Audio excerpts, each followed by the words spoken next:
رکشا Lebzing کی شاگرد کے زیر اہتمام مادری زبان کی اہمیت اور بلوچی زبان و ادب کے عنوان پر ایک تقریب شہید محمد نور مسکنزئی کالج ہال میں منعقد ہوئی۔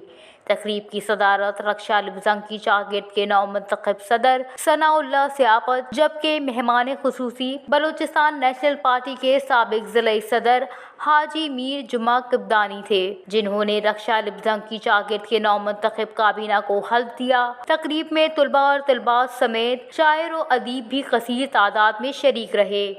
تقریب سے حاجی میر جمعہ قبدانی، رکشا لبزنگ کی شاگرد کے صدر ثناء سیاپت، ایف جی فیضی، مسلم شفیق اور دیگر نے خطاب کرتے ہوئے کہا کہ ہم سب پہلے بلوچ ہیں، بلوچستان ہماری سرزمین اور شناخت ہے۔ انہوں نے کہا کہ قومیں قتل و غارت گری سے ختم نہیں ہو سکتی، بلکہ اپنی زبان و ثقافت اور قومی سوچ و اقدار کو پس پش رکھنے کی وجہ سے اپنی تاریخی اہمیت کھو دیتی ہیں۔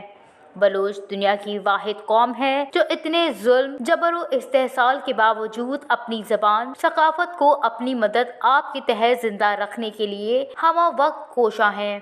انہوں نے کہا کہ رکشا لبزنگ کی شاگرد کا قیام ایک خوش آئین عمل ہے جس سے نوجوانوں کی تخلیقی سوچ اور قومی شعور کو پروان چڑھانے اور بلوچی زبان و ادب کی آبیاری میں مدد ملے گی۔